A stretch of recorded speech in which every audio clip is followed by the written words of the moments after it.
Welcome to episode 75 of From the Shed End with myself, T.Dot. As always, Theo, how you doing?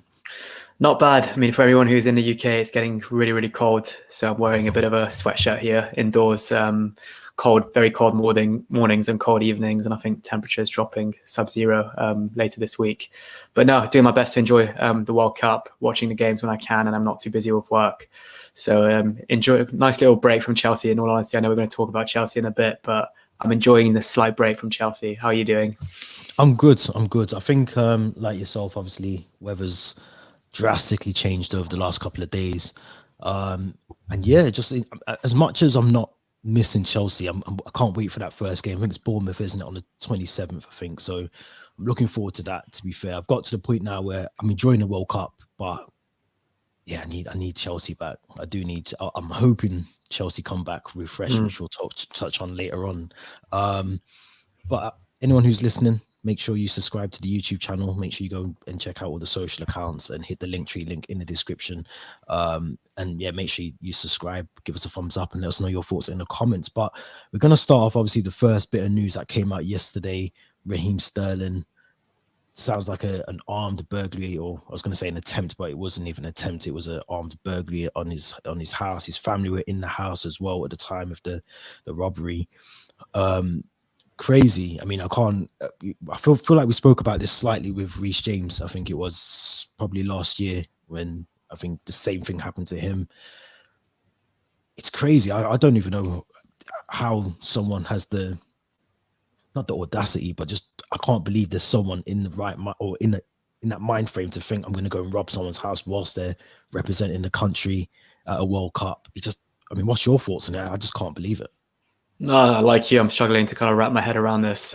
We spoke about it when it happened with Reece James last season. I think we were playing Zenit in the Champions League on a weekday, and obviously the burglars targeted his house because they knew he'd be playing at Stamford Bridge, so his house wouldn't be there wouldn't be anyone vacant at the property. But no, it's shocking. It really is shocking. At first, I thought when you kind of say personal matter, you always think the worst. You think, is it a family member who's a bit ill?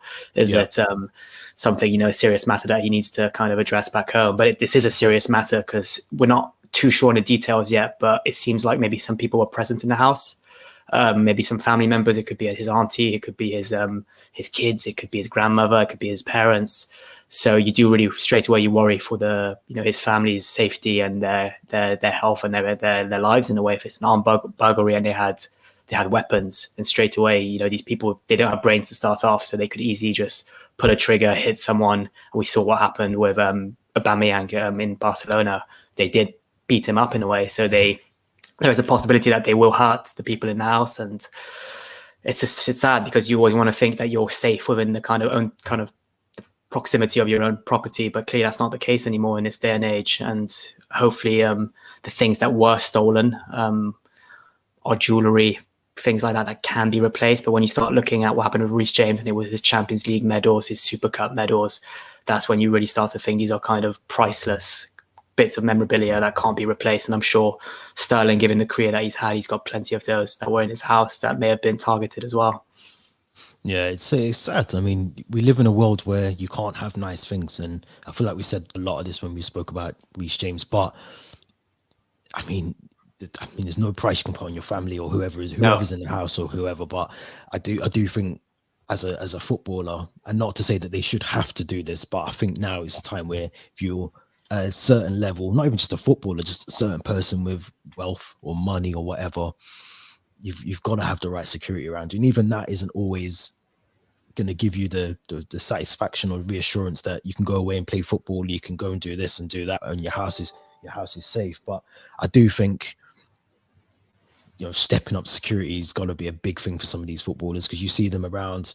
I think there was a video that went viral of Erling Haaland just walking around Manchester City Centre on his own, broad daylight, of course, whatever, that's fine. He should be able to do that. But there are some crazy people out there, and I hate to use that word crazy, but there's some people out there that don't care. They don't have anything to lose, and they will, could be a kidnap or something, a ransom. It could be anything like that. So I just think now, like you just said, we don't live in a very civilized world where people, can go and represent their country and know that their house is going to be safe. It's a sad world to live in, but I think hopefully this wakes a lot of footballers, a lot of people up to go and get better security, in my opinion. Yeah, and also it's just kind of crossed my mind now, probably that this has happened to Raheem Sterling, and in the future games he plays for Chelsea, England, or whichever club he represents in the future, it might always be in the back of his mind when he's on the pitch. This happened to my house and my family in the past, it might happen again. And it might just, have that little affect his performance somehow, or I don't know, it might always be in the back of his mind. And like I said, I do think it's a traumatizing event. So I completely understand him flying back to the UK to address this and make sure his family's okay. And now it's kind of still to be seen if he'll fly back to Qatar and represent England in the game against France, or should we progress beyond that? Yeah, I mean, I hope he doesn't come back. I know that sounds really selfish, but I just don't think putting your family second above playing football, whether you're representing England or you're representing a different nation or whatever. I think for me personally, I just couldn't go back after that, knowing that that's happened. Whether the severity is low or the severity is high, or it's a really bad robbery, or they just took, a car. I know it sounds stupid, but if they just took something and just left, I still wouldn't want to go back. I just could. Like you've just said, your mind isn't going to be focused on football. No. Whether he comes back, he's going to be constantly thinking, is it going to happen again? Which tends to happen sometimes with robberies. If they target it again, some people think it's not going to be targeted twice in a short space of time, and sometimes it is, because people just are crazy. They don't care. So I mean, I personally hope he doesn't come back. I think someone has a good word with him and just says, look, it's not worth it. It really isn't. Yeah. It's not worth your family being at risk when you're abroad playing football. Yeah, and I don't want to jump to conclusions, but I think Ben White as well had to fly back to the UK for family reasons or per personal matter. And maybe it was a targeted robbery because they knew he wasn't in the property. I don't know if anything was said about why he flew back to the UK, but for these crooks and burglars, they know what they're doing. They know what they're doing. They know that these houses belong to Premier League footballers who are abroad in Qatar and the Middle East and aren't in the property. And I do agree with you. They need to invest in better kind of security surveillance. But I think even Reece James, he had CCTVs all over the house. And we saw the footage of them literally carrying a safe outside of his house and, just smashing down a gate with the car. Sometimes it's just not enough, but like you said, we live in a day and age where you can't really feel safe carrying around valuable, belongings and personal belongings as well, or even having them in your own property. It's ludicrous. It is. And hopefully, like I said, it's not as bad as it's been documented, I think, in some news outlets. But yeah, it's mad. It's a mad world that we're living in. So yeah, hopefully that situation is resolved quickly, and especially before the second half of the season kicks off. And as I said, no one's been hurt in that situation. But moving back to the football World Cup, I feel like we did a preview. We haven't done an update since then, and obviously there's been a lot of shocks. There's been a lot of teams, a lot of nations that have done well. I mean, we're talking about Japan just before we came on, a team that I did not see top in the group. I thought that was a really good, entertaining end to their group. I think it was last Thursday or Friday. Brilliant performance. What's been your summary of the World Cup so far? Who's impressed you? Who hasn't impressed you? I.e. Germany going home early. What's been your summary of the World Cup?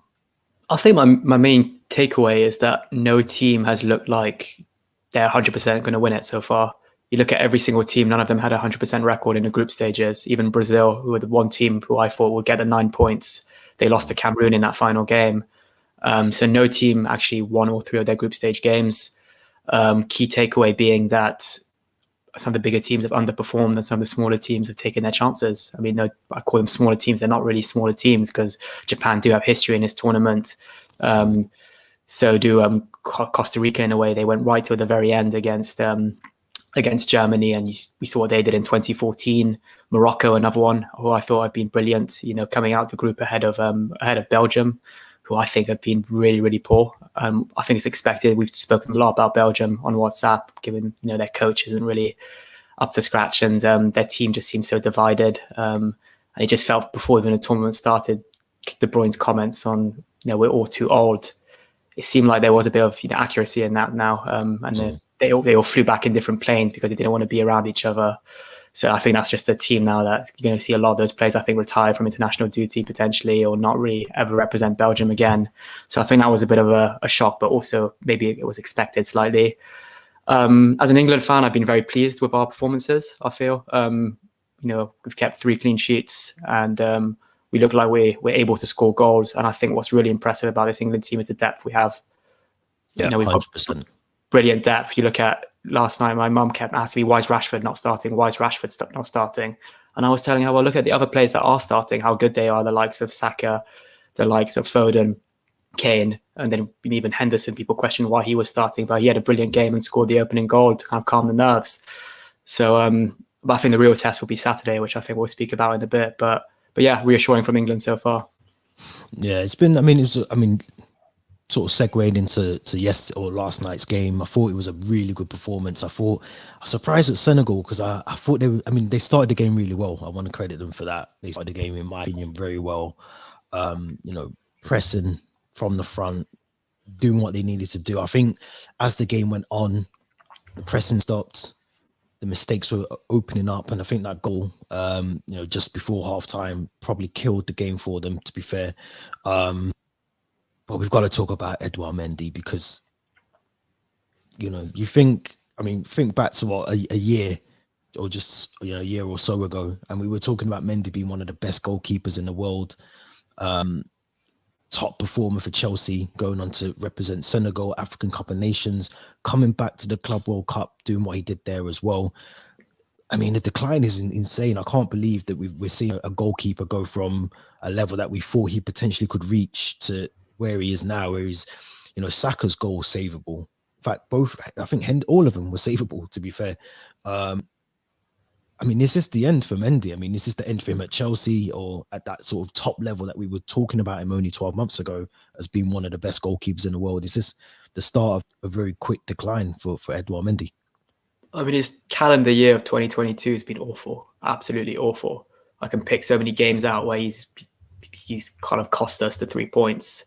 And I think his performances at the World Cup haven't been reassuring at all. Even going back to their opening game against the Netherlands, the 2 goals he was responsible for. The first one, he comes out and tries to catch it, and it's an easy header for I think the Dutch striker, whoever it was. The second one, he kind of parries it out, and it should have easily been a catch. So it's just something doesn't seem right with him at the moment. I don't know if it's overconfidence, because he did seem to have quite a big ego, I felt, after he won that Champions League or UEFA Keeper of the Year awards, and maybe that got to his head. But then again, this time last year, he was putting in those performances against Brentford where he kept us, he was insane. And then as a Chelsea fan, you start to look now, Kepa, as good as he's been this season, do we really back him to be our number one for the long-term future? I still don't know. I don't see Mendy or maybe Potter having good trust or faith in Mendy to be our number one, maybe beyond this season either, based on his performances. Maybe do you start looking at a loan for Mendy to kind of regain his form and confidence? That's another potential one. But no, I just struggle to really wrap my head around what's kind of affected his performances and why he's kind of been so poor lately. I know he's only kind of come back from an injury, I think around the beginning of November time, but still these World Cup performances haven't looked good for him at all. Yeah, I think I agree with you. I think he's definitely on the decline. I think he doesn't look anywhere near confident to be in goal. Even at this World Cup, there just doesn't seem something right with him. But I think this is probably a blessing in disguise for us. I think, Kepa, who has been playing really well up until the World Cup for Chelsea, I think that's a bonus. Obviously, I think he's gone to Abu Dhabi amongst the other players that flew out there as well. So I think, for Mendy, this was probably the best opportunity for him to prove that he should be number one for Chelsea. And he hasn't done anything to display that he's going to be number one for Chelsea. So, it could be a win-win for us. It means potentially Potter Bowley might go back into the market in the summer or even in the winter, potentially, depending on what Selena, when he comes over from the MLS, I think in a couple of weeks, he'll be linking up with the squad as well. So it could be a blessing for us, really. And it hasn't worked out for Mendy, in my opinion. He could be one of those ones that he's out the door in the summer, in my opinion. I think he's just not good with his. if you could tell me his attributes, his best attributes, you can't really define any of them because he can't save penalties. He's not good with his feet. He's not a good decision maker. He pulls off I think he pulls off a couple of worldies every now and again. And I think those worldies, we go, oh my gosh, what a brilliant goalkeeper we've got. But we almost forget about the 9 or 10 mistakes he's made amongst those worldies. So I think this might be the end for him, if I'm honest. No, I kind of echo what you just said. What kind of, it's always in the back of my head is De Gea has gone through some terrible periods where I think it was the 2018, 2019 season. I remember a game against Barcelona where he made a load of howlers. And every kind of, other week United will be linked with a new goalkeeper. And it kind of seems what we're going through with Mendy right now. So maybe there's still a chance that he will rediscover his form and he will, stay as our number one. But based on the calendar year he's had, it's not looking good. And the World Cup has done him no favors at all, I feel. No, I agree with you 100%. I want to talk about the knockouts because we're amongst the knockouts now. Obviously, you mentioned a couple of the fixtures already that have taken place. The Netherlands beating USA, so Christian Pulisic has left the World Cup already as well. Argentina versus Australia, another really good game. In my opinion, I thought Australia, as much as they lost, they kind of gave a good account for themselves going out of the World Cup. France versus England on Saturday, massive game. I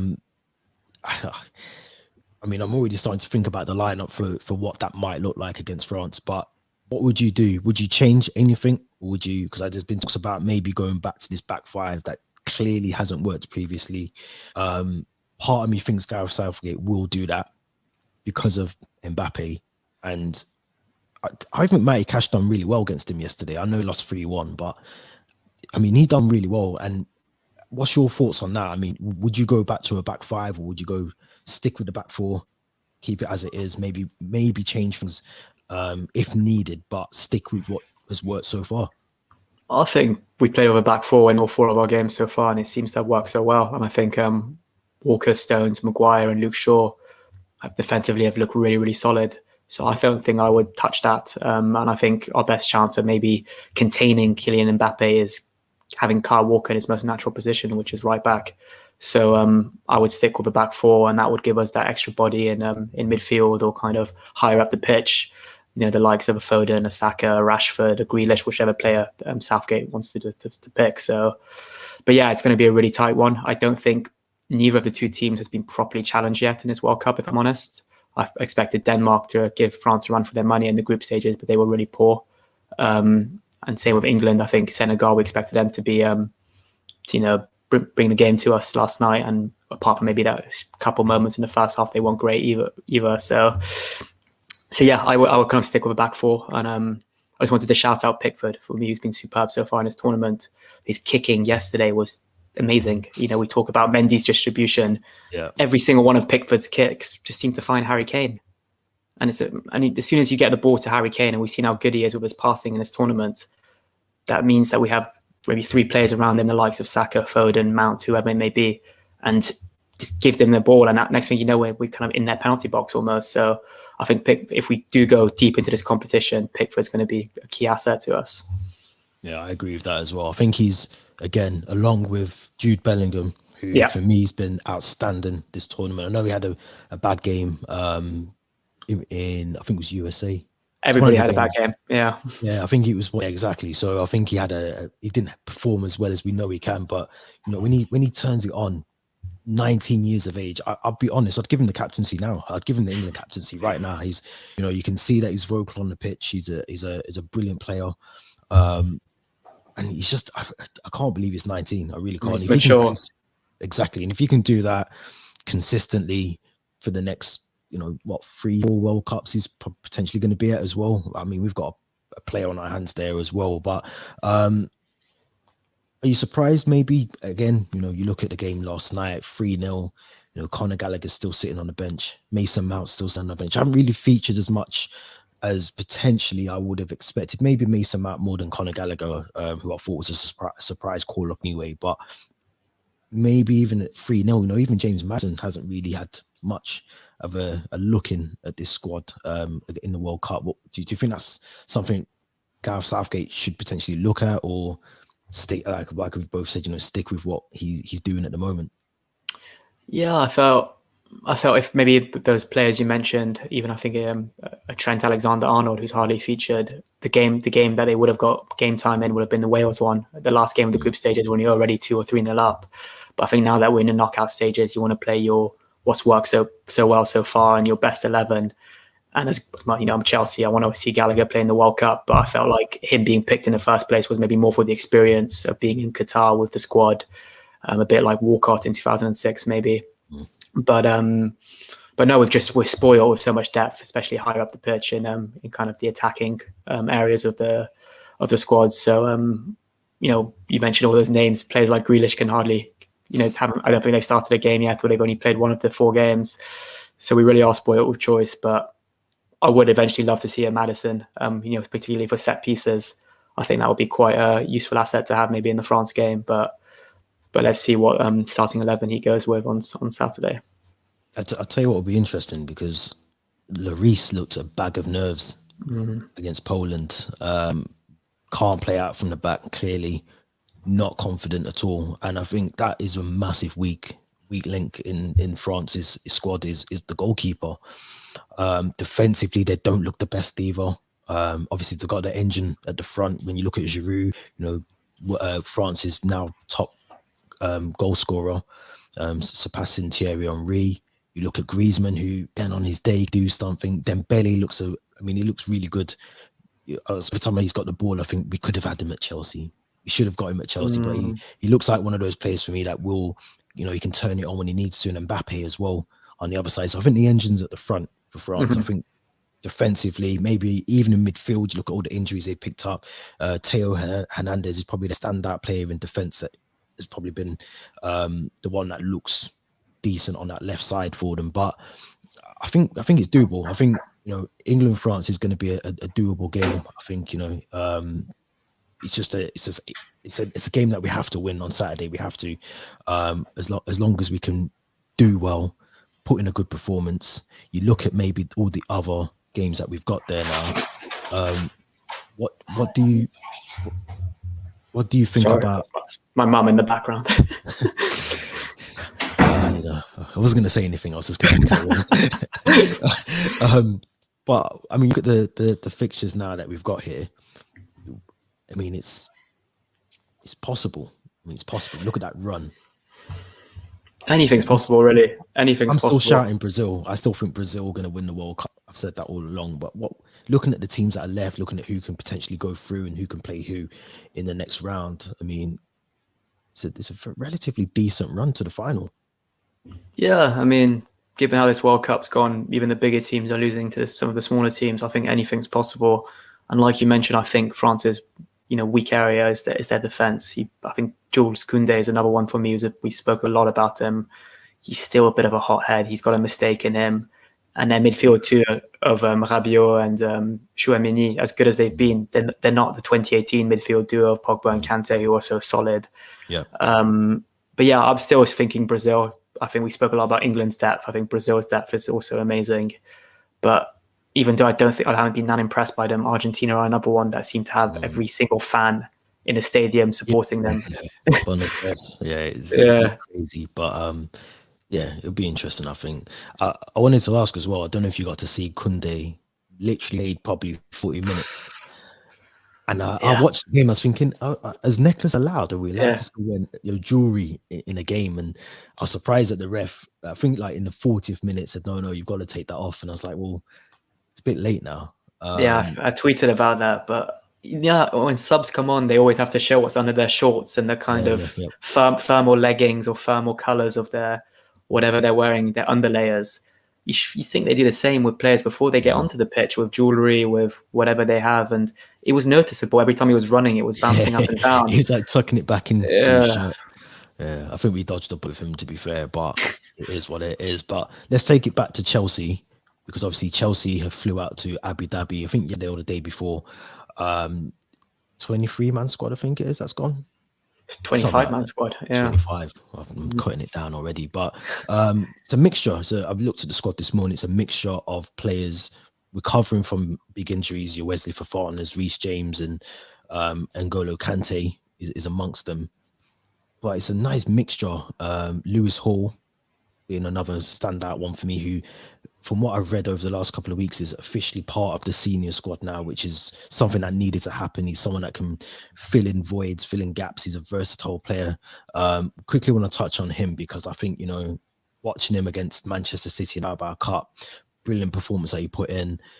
This could be an opportunity for him now, and a lot of these other players that have gone to Abu Dhabi to make a stake for the second half of the season. But what's your thoughts on the squad that's gone out and the game against Aston Villa on Sunday, which has been streamed, I think, on the 5th stand-up and all? But what's your thoughts on Lewis Hall initially coming into the senior squad?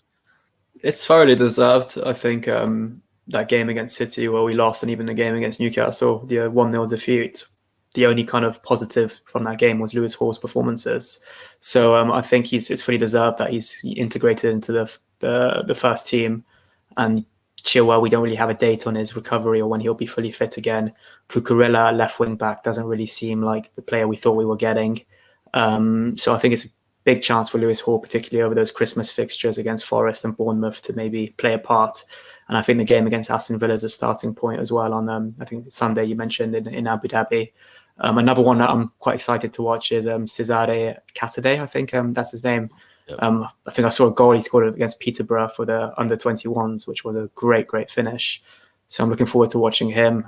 Charlie Webster, another one who features quite often in first team training with the first team, but's never really played any part in a game. Obviously, you've got Carney who's there. You've got Omari Hutchinson as well, who I want to see more of in the second half of the season. And then you've got your experienced players, Aubameyangs, Loftus-Cheek. I say Broja's experience because he's in the first team. But hopefully as well, the next couple of weeks in Abu Dhabi, we'll see Fofana, Kante, Kepa and Chilwell and Reece James get back to full fitness as well. Yeah. I think that is a really good squad that we've taken over there. I know it's only a quick friendly that we're playing over there, but when we think back to some of these players, some of these players potentially should be in the senior squad. I know Lewis Hall's the one that's gotten in recently, but you look at the likes of Jorginho, Kante, and we can't really rely on them much as we used to. And I think the youth setup that we've got there, Alfie Gilchrist, another player that is, got bags of talent as well. Omari Hutchinson, as you mentioned, Carney Chukwuemeka. These players should be getting the opportunity to play top level, senior level football. So I'm hoping they get chance in this game. I'm hoping they have a really good training camp in Abu Dhabi, and then it allows some of these players to be included, especially, you look at the likes of Manchester that we've got in the FA Cup, the fixture congestions that's going to be happening from, January to the end of the season. There's a massive stake that some of these players can take that opportunity to go on and perform. I think they've got it in them as well. Really looking forward to seeing Omari Hutchinson. I think he's a massive talent, and hopefully we can hopefully get him in the squad, I think, in the next half of the season, because he's someone that we can definitely rely on as much as Lewis Hall is as well. But those are the two standouts to me. But weird time to have the game, obviously, on Sunday, 10-2.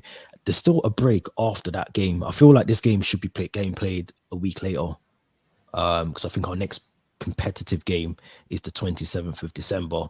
So there's still a massive window from the 11th, which is when this game's taking place, to the 27th. And you do wonder about fatigue and fitness and how they're going to keep that momentum, keep the players warm, so to speak, from there until now. Yeah, timing's a bit odd. I think the actual 2:15 is because that will be maybe 5:15 in the UAE. So maybe it'll be a bit cooler in terms of temperature.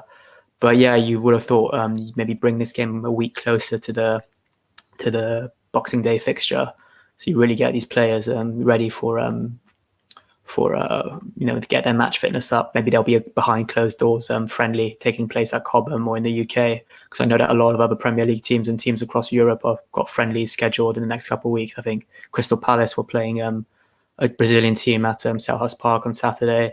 I think it's Leeds were playing Valencia or something like that. So there's games scheduled for these teams to, and players that have taken part in the World Cup to build their match fitness up.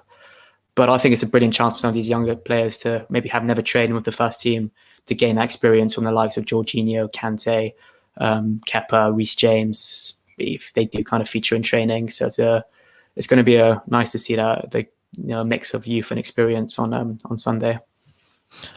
Yeah, I agree. I'm looking forward to the game. I think 2:10 it kicks off. So yeah, I think you're right in terms of the timing. And it's on the 5th stand. I think it'll be on YouTube as well. But yeah, that's going to be a good game. I want to talk about one player in particular that is not on that. The legend that is Romelu Lukaku, the myth that is Romelu Lukaku. Talks about him staying in Inter Milan for another season. Clearly does not have a role to play at Stamford Bridge. Did he even play at the World Cup? I know he's there. Did he come on? I don't think he did. I'm pretty sure he didn't kick a football at the World Cup, but he did against Croatia, and he missed 3 open goals. That's the game I missed. Yeah, I missed the game like he missed those sitters. But I mean, yeah, this is probably the best news I think that I heard all week when I found out that Inter are keen to keep him. Which I think was always part of the deal anyway. I think it was just, let's see how he gets on. But he hasn't had the best of times at Inter Milan. I mean, he's been sidelined for a lot of it. I think he came back just in time before the World Cup, played with one game beforehand. But this is probably the worst bit of transfer business done by Chelsea that I can remember. But clearly a good sign that he doesn't come back, and clearly there's intention for Todd Bowley, Graham Potter to bring someone else in during the summer. Yeah, I mean, in terms of the worst bit of transfer business we've done at the time, it looked like the perfect move. We all thought it was, a match made in heaven, but like you said, it hasn't worked out for so many reasons. The interview, his commitment to Chelsea, and his body language, and obviously he suffered a lot of injuries last season.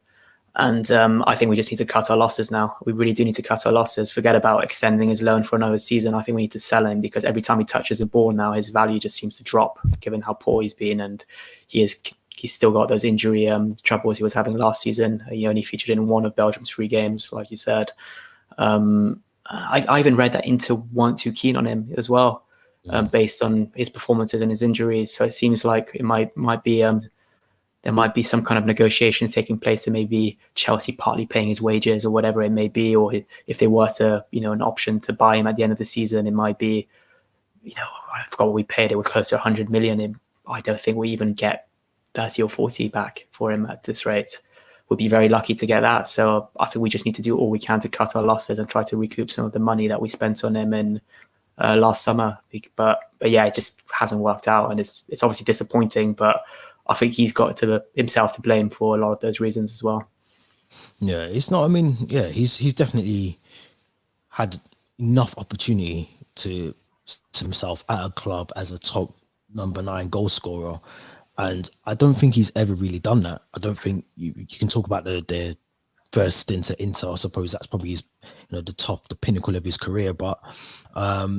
He went to United, didn't do really much there. I think he scored 20 goals one season. He's never really been a great goal scorer who's been able to keep himself fully fit throughout the whole time of a season. So I think you're right. I think, cut our losses.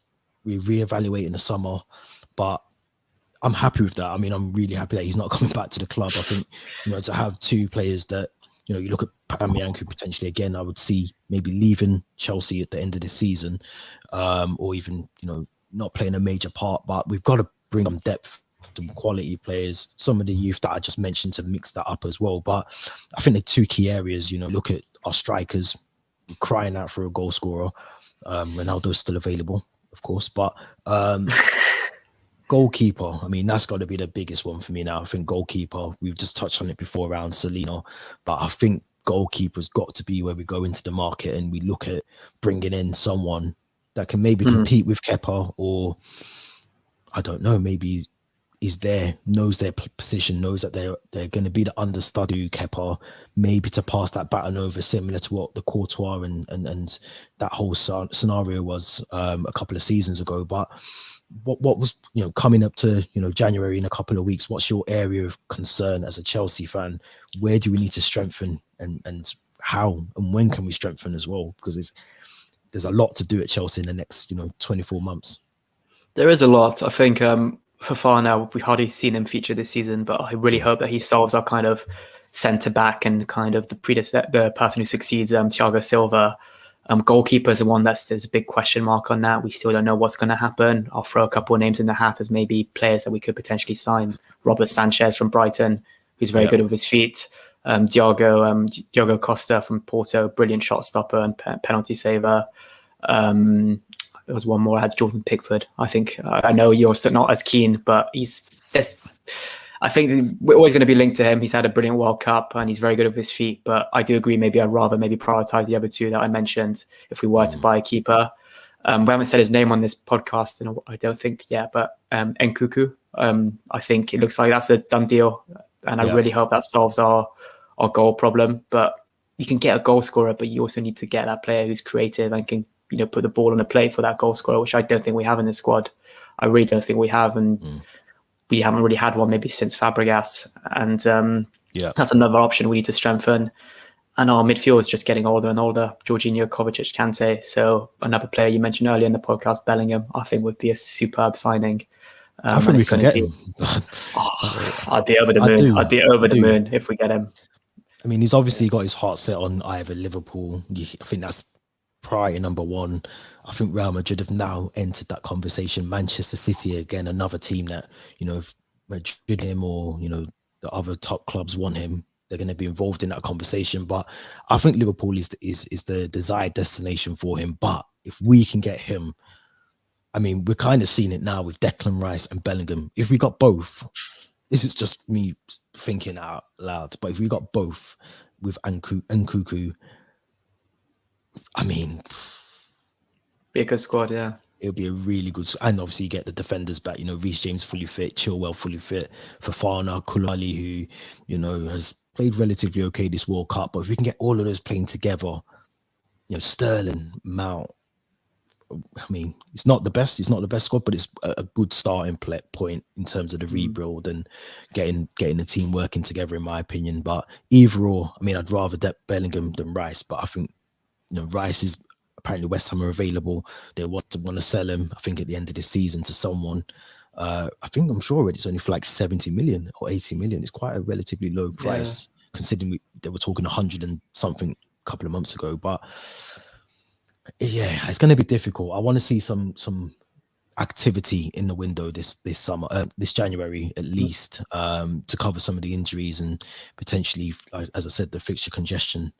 Just before we wrap up, which I haven't mentioned, getting Manchester City in the FA Cup Part 2.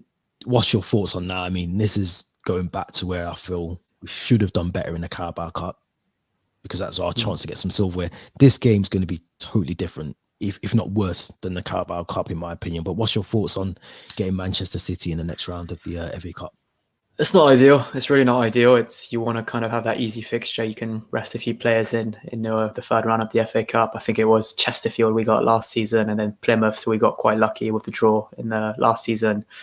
But you have to beat the best to win these trophies. Even when it gets to the semis or the final, you will end up playing an Arsenal, Man City, Man United, Liverpool. But we played them Thursday in the league and then Sunday in the FA Cup. And I expect two different very teams fielded by Potter and Chelsea for both of those games. I think it'll be quite a similar lineup to maybe we saw against in the League Cup. I think Pulisic and Hakim Ziyech, we haven't spoken about a lot, have had a very good World Cup. I thought, especially Hakim Ziyech.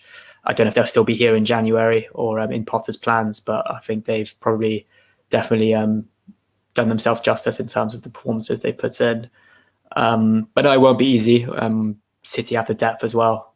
Julian Alvarez can't get much of a game behind Erling Haaland, but he's been fantastic alongside Messi of Argentina. But yeah, it's not ideal. But with Chelsea, we've seen that crazier things happen, and we've beaten bigger opponents than Man City in the FA Cup. And we know that Guardiola overthinks a lot of things as well.